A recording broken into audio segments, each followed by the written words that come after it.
ಸ್ಕಂದ 1 ಅಧ್ಯಾಯ 1 ಶ್ಲೋಕ number 10.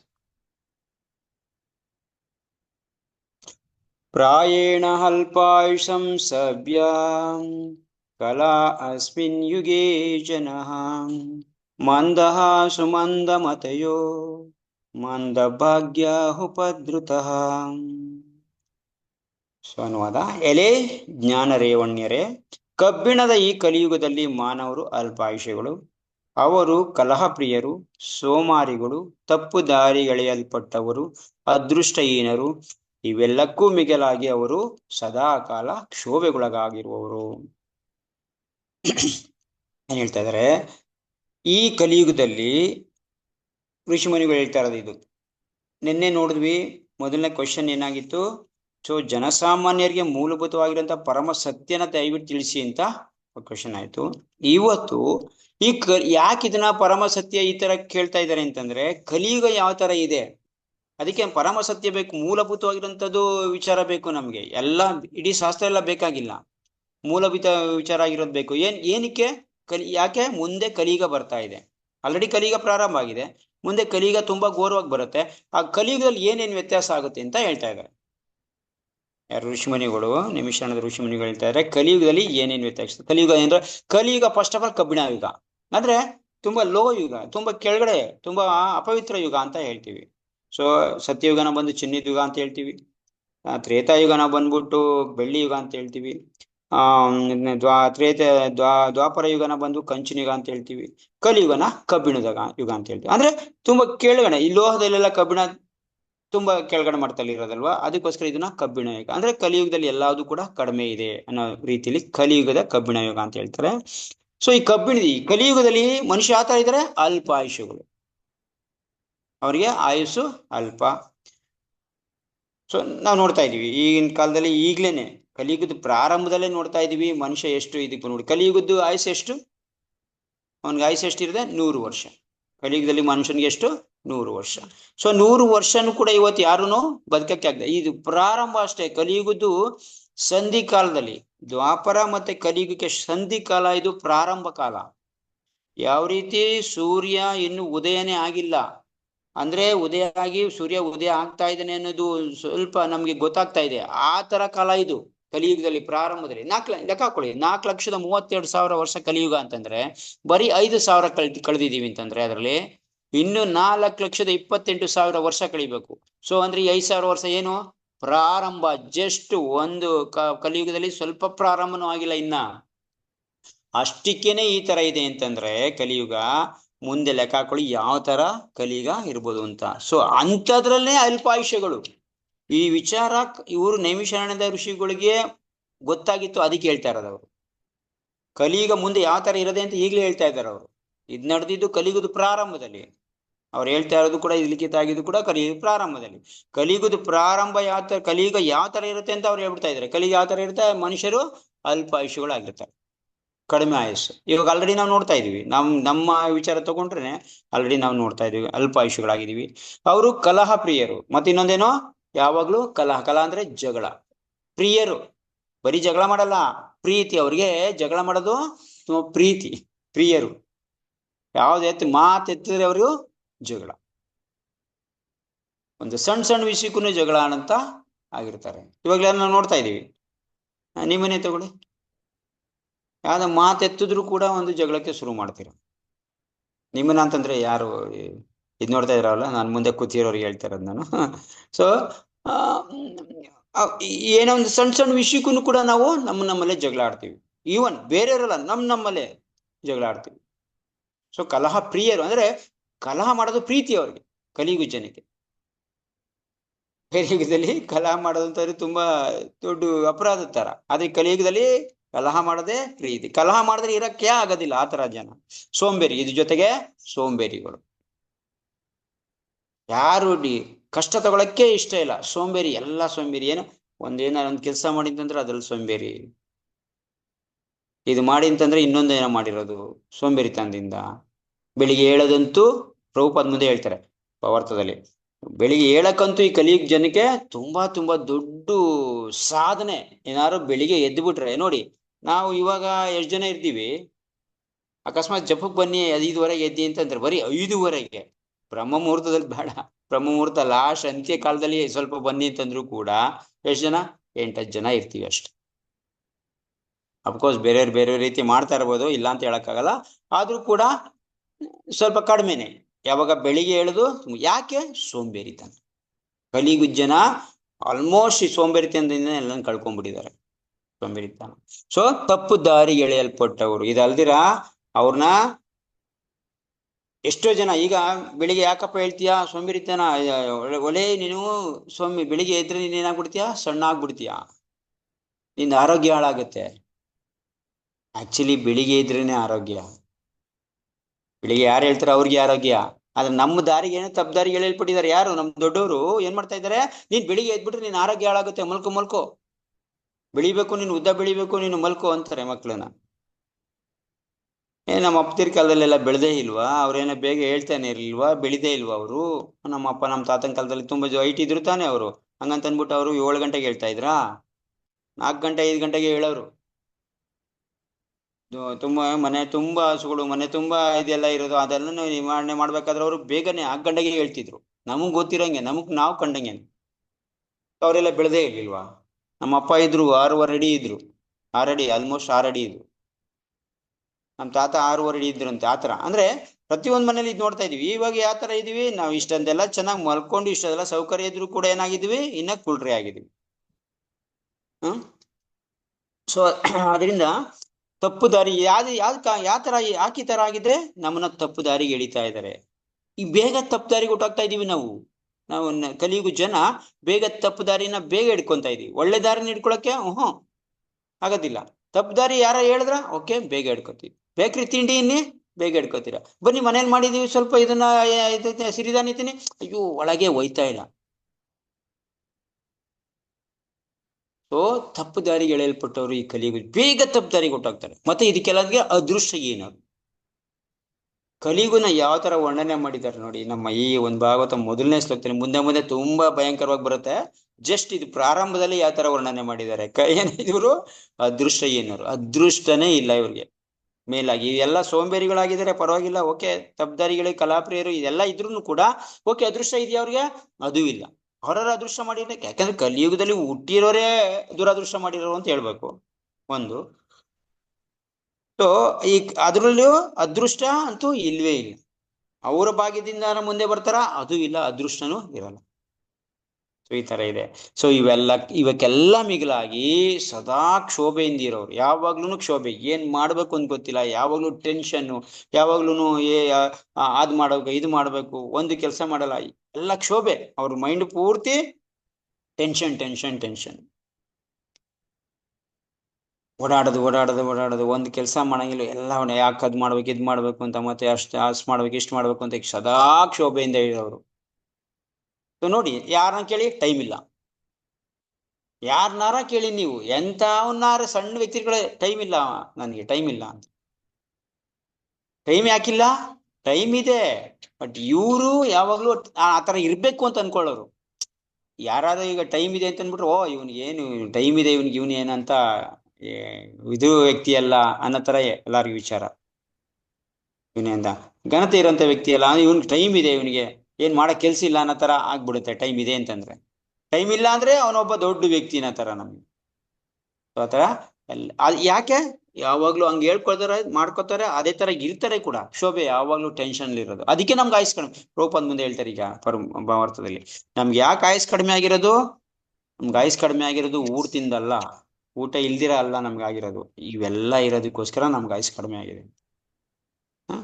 So ಮುಂದೆ ಕ್ಷೋಭೆಗೊಳಗಾಗ್ತವ್ರು ಯಾವಾಗ್ಲೂ ಸದಾ ಮಿಗಿಲಾಗಿ, ಎಲ್ಲಕ್ಕಿಂತ ಮಿಗಿಲಾಗಿ ಸದಾ ಸದಾ ಕಾಲ ಕ್ಷೋಭೆಯಲ್ಲಿ ಇರುವಂತವ್ರು ಈ ಒಂದು ಶ್ಲೋಕದಲ್ಲಿ ಹೇಳ್ತಾರೆ. ಸೊ ಕಲಿಯುಗನ ಸಿಂಪಲ್ ಆಗಿ ವರ್ಣನೆ ಮಾಡ್ಬಿಟ್ಟಿದ್ದಾರೆ. ಒಂದೇ ಒಂದು ಶ್ಲೋಕದಲ್ಲಿ ಎಲ್ಲಾ ವಿಷಯನೂ ಕೂಡ ಹೇಳ್ಬಿಟ್ಟಿದ್ದಾರೆ. ಇದು ಯಾರು? ಸೂತ ಗೋಸ್ವಾಮಿಗಳು ಹೇಳ್ತಾ ಇರೋದಕ್ಕೆ, ಋಷಿ ಮುನಿಗಳು ಹೇಳ್ತಾ ಇರೋದು. ಸೂತ ಗೋಸ್ವಾಮಿ ಹೇಳೋದು ಇನ್ನೂ ಅದ್ಭುತವಾಗಿದೆ ಕಲಿಯುಗದ ಬಗ್ಗೆ.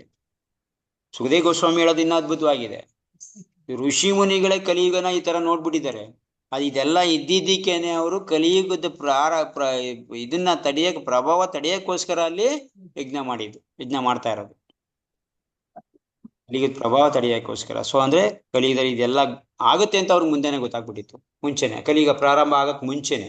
ಯಾಕೆಂದ್ರೆ ಅವರೆಲ್ಲ ಶಾಸ್ತ್ರ ಬಲ್ಲವರಾಗಿದ್ರು, ಸ್ವಲ್ಪ ತಿಳ್ಕೊಂಡಾಗಿರೋ ಕಲಿಯುಗ ಈ ತರ ಇರುತ್ತೆ ಅಂತ ಗೊತ್ತಿತ್ತು ಅವ್ರಿಗೆ. ಸೊ ಅದಕ್ಕೆ ಅದನ್ನ ಹೇಳಿದ್ರು. ಓಕೆ, ಪ್ರಭುಪಾದ್ ಭಾವಾರ್ಥದಲ್ಲಿ ಹೇಳ್ತಾರೆ. ಪ್ರಭುಪಾದ್ ಸ್ವಲ್ಪ ಭಾವಾರ್ಥ ಜಾಸ್ತಿ ಬರ್ದಿದ್ದಾರೆ. ಸೊ ಟೈಮ್ ಆಗ್ತಾ ಇದೆ, ಇನ್ನೊಂದು 10 ನಿಮಿಷ ಇದೆ, ಮಾಡೋಣ. ಸೊ ಭಾವಾರ್ಥದಲ್ಲಿ ಹೇಳ್ತಾರೆ, ಕಲಿಯುಗದಲ್ಲಿ ಮಾನವನ ಜೀವಿತದ ಅವಧಿಯು ಆಹಾರದ ಅಭಾವದಿಂದಲ್ಲ. ನಮ್ದು ಜೀವಿತ ಕಡಿಮೆ ಆಗಿದೆ, ಅಲ್ಪಾಯುಷ್ಯಗಳಾಗಿದೀವಿ ಅಂತ ಹೇಳ್ತಾರಲ್ಲ. ಸೊ ಇದಾಗಿರೋದು ಆಹಾರದ ಪ್ರಭಾವದಿಂದಲ್ಲ, ಅಭಾವದಿಂದಲ್ಲ. ಏನಾಗಿದೆ? ಅನಿಯಮಿತ ಚಟ. ನಮ್ದು ಚಟ ಏನಿದೆ? ನಿಯಮಿತವಾಗಿಲ್ಲ. ನಾವೇನ್ ರೂಢಿಸ್ಕೊಂಡಿದೀವೋ ಅದು ನಿಯಮಿತವಾಗಿಲ್ಲ, ಅದೊಂದು ಕಾರಣ. ಹವ್ಯಾಸಗಳಿಂದ ಕಿರಿದಾಗುವುದು. ನಿಯಮಬದ್ಧವಾದ ಹವ್ಯಾಸಗಳಿಂದ ಮತ್ತು ಸರಳವಾದ ಆಹಾರ ಸೇವನೆಯಿಂದ ಜೀವಿತದ ಅವಧಿಯು ಆಹಾರದ ಬಂದಿಲ್ಲ. ಅನಿಯಮಿತ ಚಟ, ಹವ್ಯಾಸಗಳಿಂದ ಕಿರಿದಾದದ್ದು. ನಮ್ಗೆ ಯಾಕೆ ಆಯುಸ್ ಕಡಿಮೆ ಆಗಿದೆ? ನಮ್ದು ಹವ್ಯಾಸ, ಬ್ಯಾಡ್ ಹ್ಯಾಬಿಟ್ಸ್ ಅಂತ ಹೇಳ್ತೀವಲ್ಲ, ನಮ್ಮ ಬ್ಯಾಡ್ ಹ್ಯಾಬಿಟ್ಸ್ ಇಂದ ನಮ್ದು ಆಯುಸ್ಸು ಕಡಿಮೆ ಆಗಿದೆ. ನೋಡಿ, ಈ ಹಿಂದೆಗಡೆ ಟೀ ಕಾಫಿನ ಕಾನ್ಸೆಪ್ಟೇ ಇರಲಿಲ್ಲ ನಮ್ಗೆ. ಸೊ ಅದೇನಾಗಿದೆ, ನಮ್ಮ ಜೀವನಕ್ಕೆ ಕಾಡಾಯ್ತು. ಈ ಯಾವಾಗ ಟೀ ಕಾಫಿ ಬಂತು, ನಮ್ದು ಏನೋ ಅದು ನಮ್ಮದು ನಿದ್ದೆನ ಕಿತ್ಕೊಳ್ತು, ನಮ್ದು ಶಾಂತಿನ ಕಿತ್ಕೊಳ್ತು. ಸೊ ನಮ್ನ ಆಯುಸ್ನ ಕಡಿಮೆ ಮಾಡ್ತಾ ಬರ್ತಾ ಇದೆ ಈ ಟೀ ಕಾಫಿನ. ಯಾವಾಗ ನಮ್ಮ ಜೀವನದಲ್ಲಿ ಆರ್ಟಿಫಿಷಿಯಲ್ ಅನ್ನೋದು ಬಂತು, ನಮ್ಮ ಜೀವನ ಆಯುಸ್ಸು ಕಡಿಮೆ ಆಗ್ತಾ ಬಂತು. ನ್ಯಾಚುರಲಿಟಿ ಹೊಟ್ಟೋಗ್ತು. ಏನ್ ನ್ಯಾಚುರಲ್ ಆಗಿ ಇದ್ ಮಾಡ್ತಾ ಇದ್ವಿ ಅದು ಹೊಟ್ಟೋಯ್ತು. ಅದರಿಂದ ನಮ್ ಕಡಿಮೆ ಆಯ್ತು ಅಂತ. ನಿಯಮಬದ್ಧ ಯಾವ್ದ್ರಿಂದ ಇದನ್ನ ಸರಿ ಮಾಡ್ಕೋಬಹುದು? ಪ್ರಭುಪಾದ ಹೇಳ್ತಾರೆ ನೋಡಿ, ನಿಯಮಬದ್ಧವಾದ ಹವ್ಯಾಸಗಳಿಂದ ಮತ್ತು ಸರಳವಾದ ಆಹಾರ ಸೇವನೆಯಿಂದ ಮನುಷ್ಯ ತನ್ನ ಆರೋಗ್ಯವನ್ನು ಕಾಪಾಡಿಕೊಳ್ಳಬಹುದು. ಸೊ ನಮ್ದು ಆಯುಸ್ ಜಾಸ್ತಿ ಯಾವ್ದು ಮಾಡ್ಕೋಬಹುದು, ಆರೋಗ್ಯ ಯಾವ ತರ ಕಾಪಾಡ್ಬೋದು? ಸಿಂಪಲ್, ಏನು? ನಿಯಮಿತವಾಗಿರುವಂತ ನಿಯಮಬದ್ಧವಾದ ಹವ್ಯಾಸ. ನಾವು ಏನ್ ಹ್ಯಾಬಿಟ್ಸ್ ಮಾಡ್ಕೊತಾ ಇದೀವಿ, ನಿಯಮಿತವಾಗಿರ್ಬೇಕು. ಬೆಳಿಗ್ಗೆ ಎದ್ದು ಸ್ವಲ್ಪ ಯೋಗ ಮಾಡ್ಬೇಕು, ನಮ್ದು ಪ್ರಾಣಾಯಾಮ ಮಾಡ್ಬೇಕು, ಯೋಗ ಮಾಡ್ಬೇಕು, ಸಿಂಪಲ್ ಇಟ್ಕೊಬೇಕು, ಕೆಲಸ ಕಾರ್ಯ ಇಟ್ಕೋಬೇಕು, ಟೆನ್ಷನ್ ಇರಬಾರ್ದು. ಸೊ ಹವ್ಯಾಸಗಳು. ಸೊ ಯಾವಾಗ ನಾವು ಗುಡ್ ಹ್ಯಾಬಿಟ್ಸ್ ಬೆಳೆಸ್ಕೋತೀವೋ, ಬೆಳಿಗ್ಗೆ ಬೇಗ ಹೇಳ್ಬೇಕು, ರಾತ್ರಿ ಬೇಗ ಮಲ್ಕೋಬೇಕು, ನಿಯಮಿತವಾಗಿ ನಮ್ಮ ಕೆಲ್ಸಕ್ಕೆ ತಕ್ಕಂಗೆ ಆಹಾರ ತಿನ್ಬೇಕು. ಇದೆಲ್ಲ ಮಾಡಿದಾಗ ಈ ತರ ಹವ್ಯಾಸ ಬೆಳೆಸ್ಕೊಂಡಾಗ ಮತ್ತೆ ಸರಳವಾಗಿರುವಂತ ಆಹಾರ ಸೇವನೆ. ಏನ್ ಆಹಾರ ಪದ್ಧತಿ ಇದೆಯೋ ಆಹಾರ ಪದ್ಧತಿಯಿಂದನೇ ನಮ್ಗೆಲ್ಲ ಬರ್ತಾ ಇರೋದು. ನಮ್ಮ ದೇಹ ಆರೋಗ್ಯ ಇರ್ಬೋದು, ಆಯುಸ್ ಕಡಿಮೆ ಆಗ್ತಾ ಇರೋದಿರ್ಬೋದು, ಟೆನ್ಷನ್ ಬರ್ತಾ ಇರೋದಿರ್ಬೋದು, ಎಲ್ಲಾ ತರದ್ದು ಕೂಡ ಆಹಾರ ಪದ್ಧತಿ ಹೆಚ್ಚು ಕಡಿಮೆ ಆಗಿರೋದ್ರಿಂದ ಕಲಿಯುಗದಲ್ಲಿ ಮಹಾ ಒಂದು ಪಾತಕ ಆಗಿರೋಂಥದ್ದು ನಮ್ದು ಫುಡ್ ಹ್ಯಾಬಿಟ್. ನಮ್ದು ಫುಡ್ ಅಲ್ಲಿ ನಾವು ತುಂಬಾ ಹೆಚ್ಚು ಕಡಿಮೆ, ಯಾಕೆಂದ್ರೆ ಈ ಇಂಡಿಯನ್ ಫುಡ್ ದೊಡ್ಡ ಒಳ್ಳೆ ಆಹಾರ ಇದೆ ನಮ್ಮಲ್ಲಿ. ತುಂಬಾ ಎಲ್ಲ ಊಟದಲ್ಲೇ ನಮ್ದು ಔಷಧಿ ಇದೆ. ಆಕ್ಚುಲಿ ನಿಜ ನೋಡಿದ್ರೆ ನಮ್ಮ ಊಟದಲ್ಲೇ ಔಷಧಿ ಇದೆ. ನಾವೇನ್ ಮಾಡಿದೀವಿ, ಅದೆಲ್ಲನು ಕಡೆಗಾಣಿಸಿ ಅದೆಲ್ಲ ಮೂಲೆ ಗುಂಪಾಗೋ ತರ ಮಾಡಿ ಬೇಕಾಗಿಲ್ದಿರೋದ್ನೇ ಬರೀ ಇವತ್ತೆಲ್ಲ ತಿಂತಾ ಇರೋದು. ಪ್ರತಿಯೊಂದು ಇದ್ರಲ್ಲೂ ಕೂಡ ಬ್ಯಾಡ್ದಿರಂಥದ್ದು ತಿಂತಾ ಇರೋದ್ರಿಂದನೇ ಇಷ್ಟೊಂದು ನಮ್ಗೆ ಅವ್ಯವಸ್ಥೆ ಆಗಿರೋದು. ಕಲಿಯುಗದಲ್ಲಿ ತುಂಬಾ ದೊಡ್ಡ ಘೋರವಾಗಿರುವಂತ ಸಮಸ್ಯೆ ನಮ್ದು ಫುಡ್ ಅಲ್ಲಿ ಆಗಿದೆ. ಈವನ್ ನಾವೇನು ವೈಷ್ಣವರು ಅಂತ ತಿಂತಾ ಇದೀವೋ, ಈ ಊಟದಲ್ಲೂ ಕೂಡ ತುಂಬಾ ಪದ್ಧತಿನ ನಾವು ಅಳವಡಿಸ್ಕೊಳ್ಳೇಬೇಕು. ಅದು ಕೂಡ ತುಂಬಾ ಅಧ್ವಾನ ಆಗ್ಬಿಟ್ಟು ಗೊತ್ತಿಲ್ದಂಗೆ ಅದ್ರಲ್ಲಿ ಮುಳುಗೋಗ್ಬಿಟ್ಟಿದ್ವಿ. ಸುಮ್ನೆ ಯಾವ್ದೋ ಒಂದು ಮಾಡೋದು, ಕೃಷ್ಣಂಗೆ ಆಫರ್ ಮಾಡೋದು, ಕೃಷ್ಣ ತಿಂದ ಅನ್ಬಿಟ್ಟು ಅದನ್ನ ತಿನ್ನೋದು. ಪ್ರಭುಪಾದ ಇದ್ರ ಬಗ್ಗೆ ಹೇಳಿಲ್ಲ ಅನ್ಬಿಟ್ಟು ಅದನ್ನ ತಿನ್ನೋದು. ಈವನ್ ಶುಗರ್ನ ಪ್ರಭುಪಾದ ಏನು ಹೇಳಿಲ್ಲ. ಓಕೆ, ಶುಗರ್ ಬಗ್ಗೆ ಏನು ಜಾಸ್ತಿ ಹೇಳಿಲ್ಲ, ಅದು ಇದು ಅಂತ ಕೆಮಿಕಲ್ಸ್ ಅಂತ ಹೇಳಿಲ್ಲ. ಸೊ ಆ ಟೈಮಲ್ಲಿ ಅವ್ರಿಗೆ ಅದು ಹೇಳೋಂಥ ಅವಶ್ಯಕತೆ ಇರಲಿಲ್ಲ, ಅಷ್ಟಾಗಿ ಯೂಸು ಮಾಡ್ತಾ ಇರ್ಲಿಲ್ಲ. ಸೊ ಪ್ರಭುಪಾದ ಅದನ್ನ ಮಾಡ್ಕೊಟ್ರು. ಆ ಒಂದು ಮೂವ್ಮೆಂಟ್ ಆ ತರ ಇತ್ತು, ಮಾಡಿದ್ರು. ಸೊ ಇವತ್ತು ನಾವೇನ್ ಮಾಡ್ತಾ ಇದೀವಿ, ಪ್ರಭುಪಾದ ಮಾಡಿದ್ದಾರೆ, ಸೊ ಕೃಷ್ಣಗೆ ಆಫರ್ ಮಾಡು, ತಿನ್ನು. ಸ್ವೀಟ್ ತಿಂದ್ರ ವ್ಯಕ್ತಿನೇ ಇಲ್ಲ. ಸೊ ಆಲ್ಮೋಸ್ಟ್ ನಮ್ದು 90% ಅದಗೆಡ್ತಾ ಇರೋದು ನಮ್ಮ ಇದು ಈ ಶುಗರ್ ಇಂದ, ನಮ್ಮ ಆರೋಗ್ಯ. ಸೊ ಇದು ಯಾರಿಗೂ ಗೊತ್ತಿಲ್ಲ. ಸೊ ಅದನ್ನ ನಾವು ಕರೆಕ್ಟ್ ಮಾಡ್ಕೊಬೇಕು. ಸೊ ಕರೆಕ್ಟ್ ಮಾಡ್ಕೊಳ್ಳಿಲ್ಲ ಅಂತಂದ್ರೆ ಇದೇ ರೀತಿ ಮುಂದುವರಿಯುತ್ತಾ ಇರುತ್ತೆ. ನಿಯಮದ ಹವ್ಯಾಸಗಳಿಂದ ಮತ್ತು ಸರಳವಾದ ಆಹಾರ ಸೇವನೆಯಿಂದ ಮನುಷ್ಯ ತನ್ನ ಆರೋಗ್ಯವನ್ನು ಕಾಪಾಡಿಕೊಳ್ಳಬಹುದು. ಸೊ ಮಿತಿ ಮೀರಿದ ಭೋಜನ, ಮಿತಿ ಮೀರಿದ ಇಂದ್ರಿಯ ತೃಪ್ತಿ, ಮತ್ತೊಬ್ಬರ ಕೃಪೆ ಕರುಣೆಯನ್ನು ಮಿತಿ ಮೀರಿ ಅವಲಂಬಿಸಿರುವುದು, ಕೃತಕ ಜೀವನದ ಆದರ್ಶಗಳು ಇವೆಲ್ಲ ಮಾನವ ಶಕ್ತಿಯನ್ನು ನಿಸ್ಸಾರಗೊಳಿಸಿವೆ. ನಮ್ಮ ಶಕ್ತಿ ಎಲ್ಲಿ ಕುಂದೋಗ್ತಾ ಇದೆ? ಮಿತಿ ಮೀರಿದ ಭೋಜನ, ತುಂಬಾ ಅತಿಯಾಗಿರಂತ ಭೋಜನ ಮಾಡ್ತಾ ಇದೀವಿ.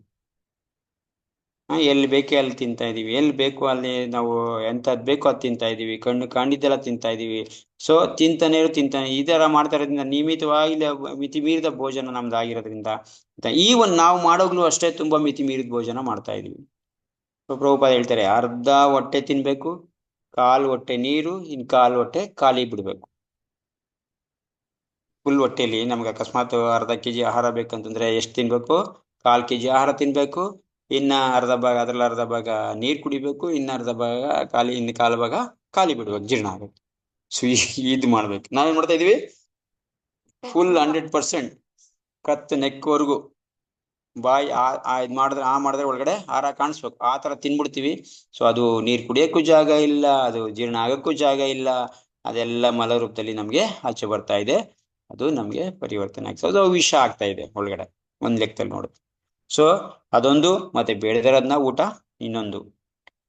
ಸೊ ಈ ತರ ಮಿತಿ ಮೀರಿದ ಇಂದ್ರಿಯ ತೃಪ್ತಿ. ಸೊ ನಾವೇನು ಇಂದ್ರಿಯ ತೃಪ್ತಿ ಮಾಡ್ತಾ ಇದೀವಿ? ಮಿತಿ ಮೀರಿ. ಸೊ ನಿದ್ದೆ ಜಾಸ್ತಿ, ಮತ್ತೆ ಸೆಕ್ಸ್ ಲೈಫ್ ಜಾಸ್ತಿ ನಮ್ದು, ಮತ್ತೆ ಈ ಕಲಿಯುಗದಲ್ಲಂತೂ ಅದಂತೂ ತುಂಬಾ ಘೋರವಾಗಿರೋಂಥದ್ದು. ಮತ್ತೆ ಬೇಡದಿರಂತ ಇಂದ್ರಿಯ ತೃಪ್ತಿ. ಸೊ ವಿಹಾರ ಏನ್ ಮಾಡ್ತಾ ಇದೀವಿ, ಆ ವಿಹಾರನ ನಾವು ಅದನ್ನೇ ಒಂದು ವೃತ್ತಿ ಮಾಡ್ಕೊಬಿಟ್ಟಿದೀವಿ.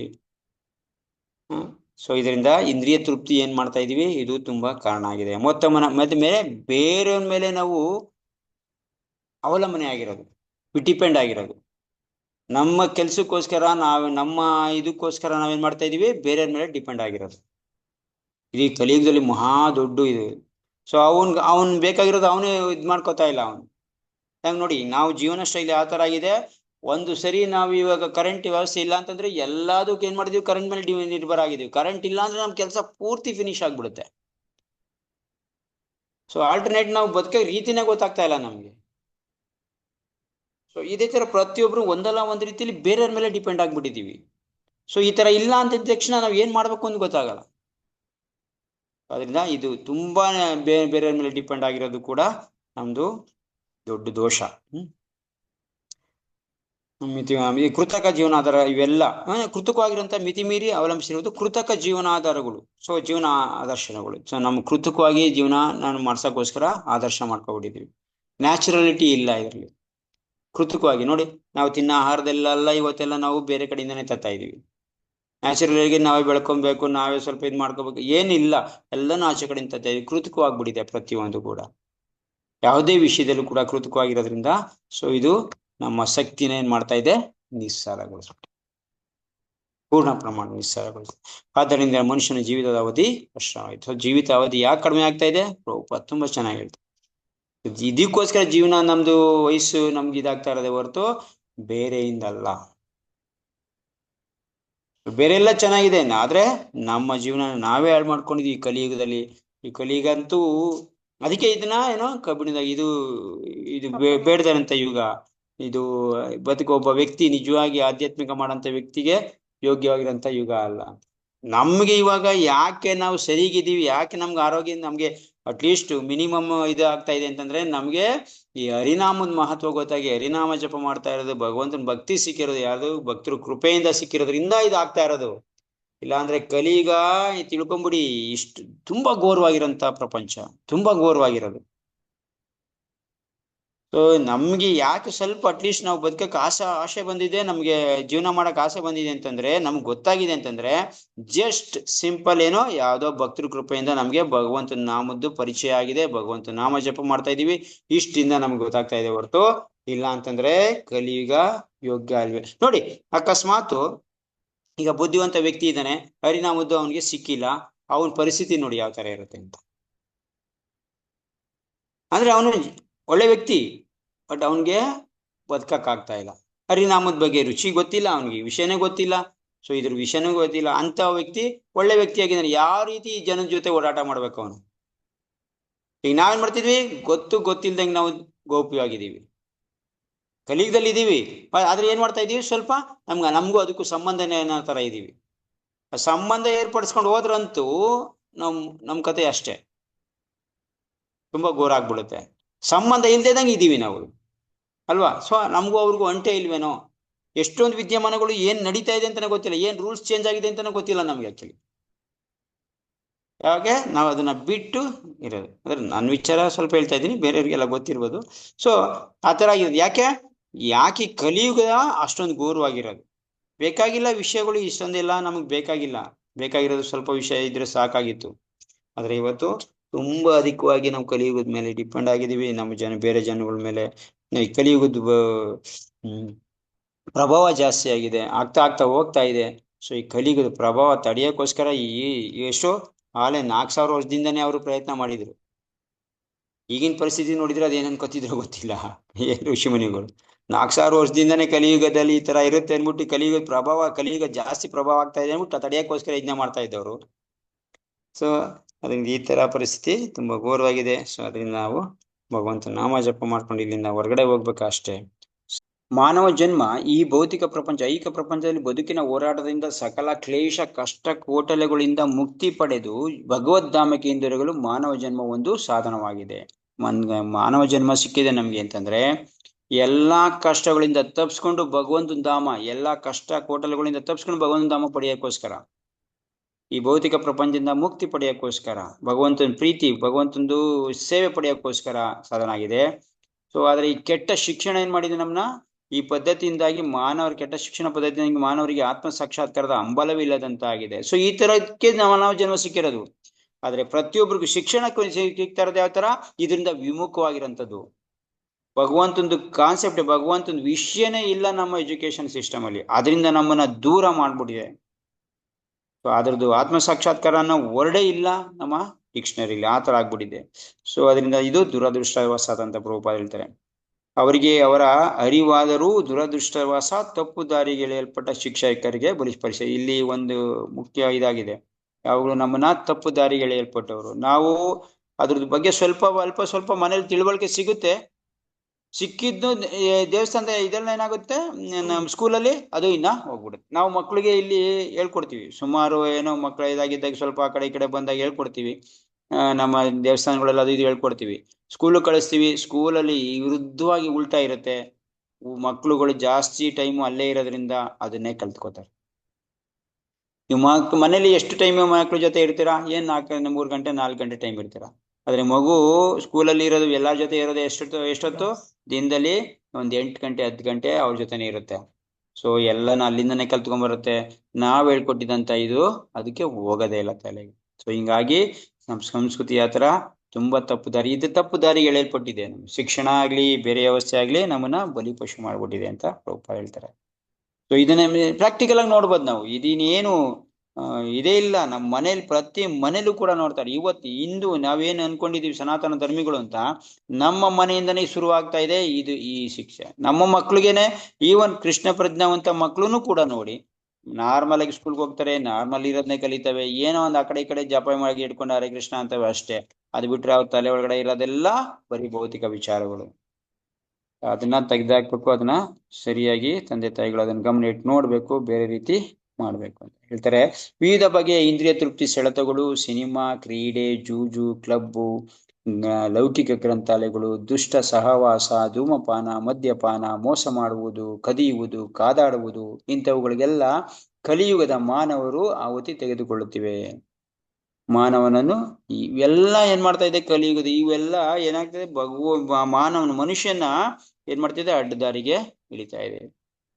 ಪ್ರತಿಯೊಂದು ಕ್ಷಣದಲ್ಲೂ, ಪ್ರತಿಯೊಂದು ಕ್ಷಣನೂ ಕೂಡ ಆಚೆ ಹೋಗಿ ಕಣ್ ಬಿಟ್ರೆ ಕೂಡ ನಾವು ಹಾಳಾಗಂತ ಸ್ಥಿತಿ ಇದೆ.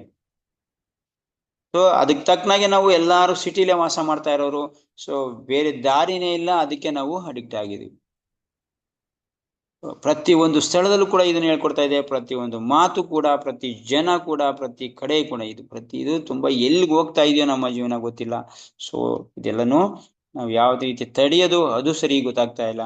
ಈವನ್ ಬೇರೆ ಬೇಡಪ್ಪ, ನನ್ ಮಕ್ಳನ್ನ ಸುಧಾರಣೆ ಮಾಡ್ಕೊಳ್ಳೋ ಪರಿಸ್ಥಿತಿಗೆ ಹೋಗ್ಬಿಟ್ರೆ ಸಾಕು ಅನ್ಸ್ಬಿಟ್ಟಿದೆ ಈ ಕಲಿಯುಗದಲ್ಲಿ.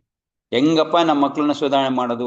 ಇವತ್ತು ಭಕ್ತರುಗಳು ಮಕ್ಳು ಮಾಡ್ಕೊಳಕ್ಕೆ ತುಂಬಾ ಹೆದರ್ತಾ ಇದಾರೆ. ಯಾಕೆ ಅಂತಂದ್ರೆ ಒಂದ್ ಕಡೆ ಹೇಳುತ್ತೆ, ನೀನೇನಾದ್ರೂ ಮಗುಗೆ ಭಗವಂತನ ಪ್ರಜ್ಞೆ ಕೊಡ್ಲಿಲ್ಲ ಅಂದ್ರೆ ನೀನು ತಂದೆ ಆಗ್ಬಾರ್ದು, ತಾಯಿ ಆಗ್ಬಾರ್ದು, ಗುರು ಆಗ್ಬಾರ್ದು ಅಂತ. ಸೊ ಅಕಸ್ಮಾತ್ ನನ್ನ ತಂದೆ ನಮ್ಮ ಮಗ ಸ್ವಲ್ಪ ಹೆಚ್ಚು ಕಡಿಮೆ ಮಾಡ್ಕೊಂಡು ಕೃಷ್ಣ ಪ್ರಜ್ಞೆ ಬರ್ಲಿಲ್ಲ ಅಂತಂದ್ರೆ ನಾವು ನರಕಕ್ಕೆ ಹೋಗ್ಬೇಕಾಗತ್ತೆ, ನಾವು ಅನ್ಭವಿಸ್ಬೇಕಾಗತ್ತೆ. ಸೊ ಅದನ್ನ ಮಕ್ಳು ಮಾಡ್ಕೊಳಕ್ಕೆ ಹೆದರ್ತಾ ಇದಾರೆ. ಯಾಕೆಂದ್ರೆ ಪ್ರಪಂಚ ಆ ಥರನೇ ಇದೆ. ಸುತ್ತಮುತ್ತ ನಾನು ಒಬ್ಬ ಆ ಥರ ಹೇಳ್ಕೊಟ್ರೆ ಇಡೀ ಪ್ರಪಂಚ, ಇಡೀ ಎಲ್ಲ 99% ಜನ ಎಲ್ಲ ಅದೇ ತರ ಹೇಳ್ಕೊಡ್ತಾ ಇದ್ದಾರೆ. ಭಕ್ತೃ ಸಮಾಜದಲ್ಲಿ ಇರಕ್ಕೆ ಆಗ್ತಾ ಇಲ್ಲ. ಸೊ ಇದನ್ನ ತುಂಬಾ ಎಚ್ಚರಿಕೆಯಿಂದ ನಮ್ಮ ಮಕ್ಕಳಿಗೆ ನಾವು ಶಿಕ್ಷಣ ಕೊಡಬೇಕಾಗಿದೆ.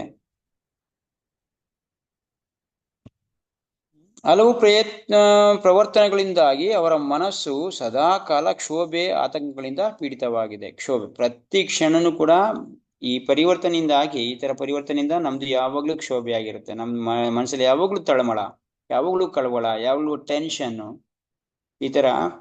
ಈ ತರ ಮಾಡ್ಕೊಂಡು ಈ ಕಲಿಯುಗದಲ್ಲಿ ನಾವು ಏನಾಗಿದೆ, ಆತಂಕದಲ್ಲಿ ಜೀವನ ಮಾಡೋ ತರ ಆಗ್ಬಿಡಿ. ಕ್ಷೋಭೆ, ಯಾವಾಗ್ಲೂ ಕ್ಷೋಭೆ ಇರ್ತವೆ ನಮ್ಮ ಮನಸ್ಸು. ಒಂದು ಕಾನ್ಸ್ಟೆಂಟ್ ಮೈಂಡೇ ಇರಲ್ಲ. ಕಾನ್ಸ್ಟೆಂಟ್ ಆಗಿ ಇದು ಮಾಡಿದ್ರೆ ಇಷ್ಟ ಹಿಂಗಾಗುತ್ತೆ, ಹಿಂಗ್ ಮಾಡಿದ್ರೆ ಓಕೆ ಇಷ್ಟು ಸಾಕಪ್ಪ ಅನ್ನೋ ಭಾವನೆನೇ ಇಲ್ಲ ನಮ್ಗೆ.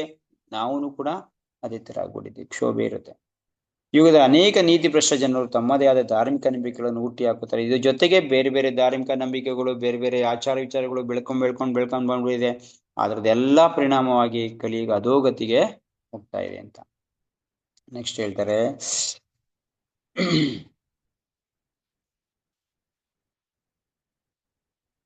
ವಿದ್ಯಾರ್ಥಿ ಸಮುದಾಯದ ಅಂದರೆ ಬ್ರಹ್ಮಚಾರಿಗಳ ಪರಿಪಾಲನೆ ಆಗುತ್ತಿಲ್ಲ, ಬ್ರಹ್ಮಚಾರ್ಯವನ್ನು ಪಾಲಿಸುತ್ತಿಲ್ಲ, ಸಂಸಾರಸ್ಥರು ಗೃಹಸ್ಥಾಶ್ರಮದ ನೀತಿ ನಿಯಮಗಳನ್ನು ಪಾಲಿಸುತ್ತಿಲ್ಲ.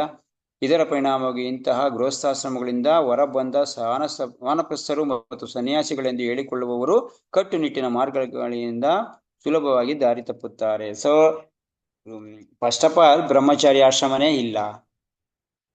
ಅದಿಲ್ಲ ಅಂತಂದಾಗ ಸಂಸಾರಸ್ಥರು ಕೂಡ ಆ ಯಾವಾಗ ನಮ್ಗೆ ಬ್ರಹ್ಮಚಾರಿ ಇಲ್ವಾ, ಸಂಸಾರಸ್ಥದಲ್ಲಿ ಜೀವನ ಮಾಡೋದು ಹೆಂಗೆ ಅಂತಾನೆ ಗೊತ್ತಿರಲ್ಲ. ಯಾಕೆಂದ್ರೆ ಕಲ್ತಿರಲ್ಲ ಸಂಸಾರ ಮಾಡೋದು ಹೆಂಗೆ ಅಂತ ಗೊತ್ತಿಲ್ಲ ಅವನ್ಗೆ.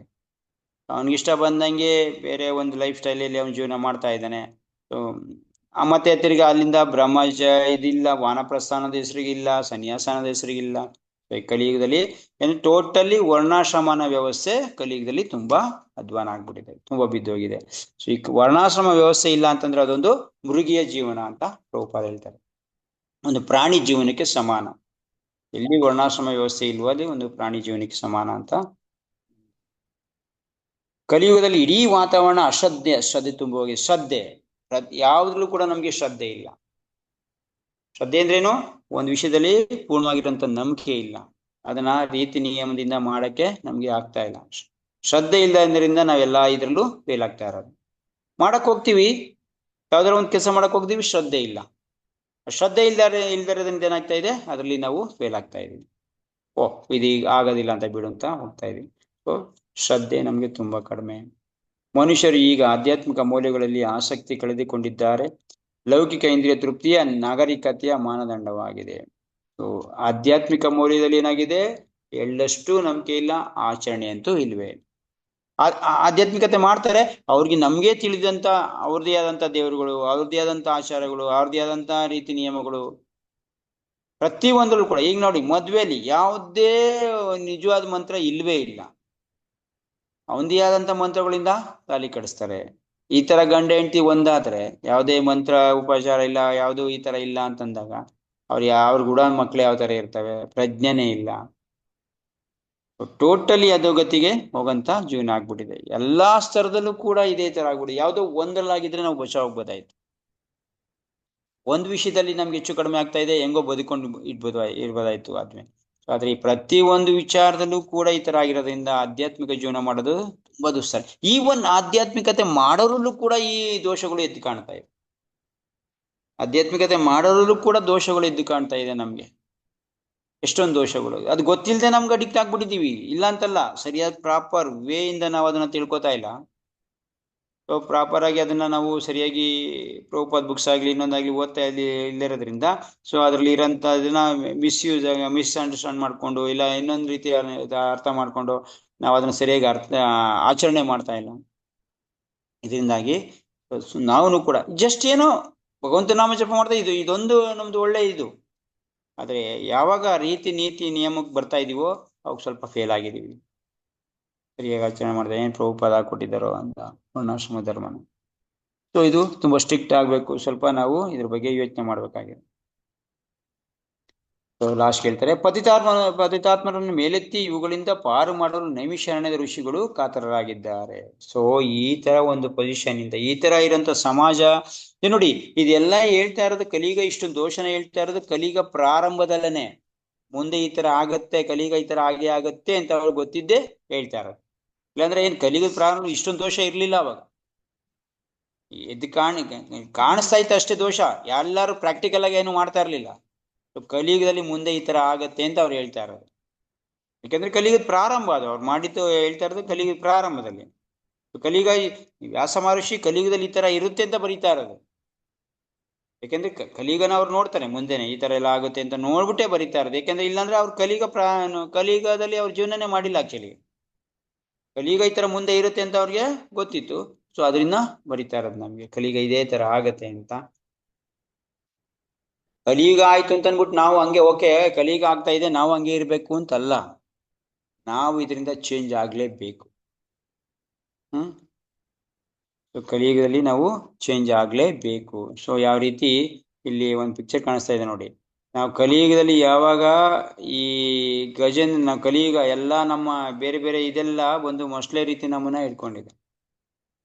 ಗಜೇಂದ್ರನ ಮೊಸಳೆ ಇಟ್ಕೊಂಡಿರುತ್ತಲ್ವಾ. ಸೊ ಅಂದ್ರೆ ಈ ಭೌತಿಕ ಪ್ರಪಂಚದ ಆಸೆ ಆಕಾಂಕ್ಷೆಗಳು ಇರ್ಬೋದು, ನಮ್ಮ ಇಂದ್ರಿಯ ತೃಪ್ತಿ ಅದು ಇದು ಇರ್ಬೋದು, ಅದೆಲ್ಲ ಏನೋ ಈ ಮೊಸಳೆ ತರ ನಮ್ಮನ್ನ ಹಿಡ್ಕೊಂಡಿದ್ದಾವೆ. ಸೊ ನಮ್ಮ ಕೆಲಸ ಇವಾಗ ಅದ್ರ ಬಗ್ಗೆ ಹೋರಾಟ ಮಾಡೋದ್ರಿಂದ ಬಿಡಿಸ್ಕೊಳ್ಳೋದಲ್ಲ, ಏನ್ ಮಾಡೋದು, ಜಸ್ಟ್ ಭಗವಂತನ ಶರಣ ಆಗೋದು. ಯಾವಾಗ ಅದನ್ನ ಬಿಡಿಸ್ಕೊಳಕ್ಕೆ ಪ್ರಯತ್ನ ಮಾಡ್ದ ಗಜೇಂದ್ರ, ಬಟ್ ಗಜೇಂದ್ರನ ಕೈಲಿ ಆಗ್ಲಿಲ್ಲ. ಸೊ ಅದಕ್ಕೆ ಏನ್ ಮಾಡ್ದ ಗಜೇಂದ್ರ, ಭಗವಂತನಿಗೆ ಶರಣಾದ.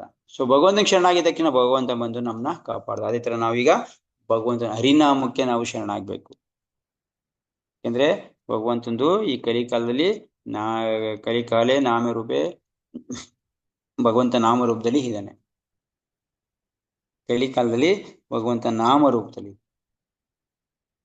ಈ ನಾಮಕ್ಕೆ ನಾವು ಶರಣ ಆದಾಗ, ನಾಮಕ್ಕೆ ಯಾವಾಗ ಶರಣ ಆಗ್ತೀವೋ ನಾವು ಈ ಭೌತಿಕ ಪ್ರಪಂಚದಿಂದ ಬಿಡುಗಡೆ ಆಗೋದ್ರಲ್ಲಿ ಸಂಶಯನೇ ಇಲ್ಲ. ಆಮೇಲೆ ಇವುಗಳಿಂದ ಪಾರು ಮಾಡಲು ನೈಮಿಷಾರಣ್ಯದ ಋಷಿಗಳು ಕಾತರಾಗಿದ್ದಾರೆ. ನೈಮಿಷಾರಣ್ಯದ ಋಷಿಗಳು ಈ ತರ ಹೇಳ್ತಾ ಇದ್ದಾರೆ. ಸೊ ಅದೇ ತರ ಇವಾಗ ನಮ್ಮ ಆಚಾರ್ಯರು, ನಮ್ಮ ಪ್ರಭುಪಾದಂತವ್ರು ಏನ್ ಮಾಡಿದಾರೆ, ನಮ್ಗೆ ಈ ಕಲಿಯುಗದಿಂದ ಪಾರಾಗಿ ಅನ್ಬಿಟ್ಟು ಇಷ್ಟ ಅನ್ನಲ್ಲ, ಮತ್ತೆ ಈ ನೈಮಿಷಾರಣ್ಯದಲ್ಲಿ ಹೇಳಿರಂತ ಋಷಿಮುನಿಗಳು ಹೇಳಿದಂಥದ್ದನ್ನ ಮತ್ತೆ ಎಕ್ಸ್ಪ್ಲೈನ್ ಮಾಡಿ ನಮ್ಗೆ ಅರ್ಥ ಆಗೋ ರೀತಿ ತರ ಭಾವಾರ್ಥದಲ್ಲಿ ಬರ್ದು ಅವ್ರು ಶ್ಲೋಕದ ಮುಖಾಂತರ ಹೇಳಿದ್ರು. ಆ ಶ್ಲೋಕ ಇವತ್ತು ಅಕಸ್ಮಾತ್ ನಾವು ಓದ್ಕೊಂಡೋಗಿದ್ರೆ ನಮ್ಗೆ ಏನು ಅರ್ಥ ಆಗ್ತಿರ್ಲಿಲ್ಲ. ಸೊ ಅದರಿಂದ ಪ್ರಭುಪಾದ ಏನ್ ಮಾಡಿದ್ರು, ಮತ್ತೆ ಅದನ್ನ ಸರಳಗೊಳಿಸಿ ಮತ್ತೆ ಅದನ್ನ ಯಾವ ರೀತಿ ನೀವು ಆಚರಣೆ ಮಾಡ್ಕೋಬೇಕು ಅಂತ ಹೇಳಿ ಇಷ್ಟೆಲ್ಲ ಮಾಡಿದ್ದಾರೆ. ಇಷ್ಟು ಆದ್ಮೇಲೂ ಕೂಡ ನಾವೇನಾರ ಬದಲಾವಣೆ ಮಾಡ್ಕೊಂಡು ನಮ್ಮ ಜೀವನದಲ್ಲಿ ಅಳವಡಿಸ್ಕೊಳ್ಳಿಲ್ಲ ಅಂತಂದ್ರೆ ನಮ್ಮಷ್ಟು ಮೂರ್ಖರು ಮತ್ತೆ ನಮ್ಮಷ್ಟು ಅದೃಷ್ಟ ಹೀನರು ಯಾರು ಇರಲ್ಲ. ಇದೆಲ್ಲ ಗೊತ್ತಾಗಿಕೊಂಡು ನೋಡಿ, ಅಕಸ್ಮಾತ್ ಗೊತ್ತಿಲ್ಲದೆ ತಪ್ಪು ಮಾಡೋದು ಓಕೆ, ಗೊತ್ತಿದ್ದು ತಪ್ಪು ಮಾಡ್ತಾ ಇರೋದು ತುಂಬಾ ಅಧ್ವಾನ ಆಗ್ಬಿಡುತ್ತೆ. ಸೊ ಅದರಿಂದ ನಾವು ಇದರಿಂದ ಬಚಾವಾಗ್ಬೇಕಾದ್ರೆ ನಾವು ಇದನ್ನ ಕರೆಕ್ಟಾಗಿ ಆಚರಣೆ ಮಾಡಿ ಭಗವಂತಂದು ನಾಮನ ಕರೆಕ್ಟಾಗಿ ಉಚ್ಚಾರಣೆ ಮಾಡಿ ಭಗವಂತನ ನಾಮನ ಹೇಳೋದ್ರಿಂದ ಪ್ರತಿನಿತ್ಯ ಭಗವಂತನಿಗೆ ಶರಣಾಗೋದ್ರಿಂದ ನಾವು ಈ ಕಲಿಯುಗ ಅಟ್ಲೀಸ್ಟ್ ಇದೇ ಯುಗದಲ್ಲಿ ಭಗವಂತನ ಧಾಮಕ್ಕೆ ಹೋಗೋ ತರ ದಾರಿ ಮಾಡ್ತೀವಿ. ಓಕೆ, ಸೊ ಇಷ್ಟನ್ನ ಪ್ರಭುಪಾದ ಹೇಳ್ತಾರೆ. ಸೊ ಕಲಿಯುಗದ ವರ್ಣನೆ ಮುಂದೆನೂ ಬರುತ್ತೆ, ಎಷ್ಟೊಂದು ಬರುತ್ತೆ. ಇದು ಪ್ರಾರಂಭ ಅಷ್ಟೇ. ಶ್ರೀಮದ್ ಭಾಗವತಂ ಇದೇ ಇರೋದು. ದೋಷಗಳು ನಮ್ಮ ಯಾವ ತರ ಇದರಿಂದ ಬಚಾವಾಗ್ಬೇಕು ಇದೇ ಫಿಲಾಸಫಿ ಇರೋದು. ಮುಂದೆ ತುಂಬಾ ಬರುತ್ತೆ. ಸೊ ಅವಾಗ ನೋಡ್ತಾ ಹೋಗೋಣ ಅಂತ ಹೇಳ್ತಾ ಇದೀಗ. ಇದನ್ನ ಮುಗಿಸೋಣ, ಶ್ರೀಮದ್ ಭಾಗವತಂ ಪ್ರವಚನ ಮುಗಿಸೋಣ. ಸೊ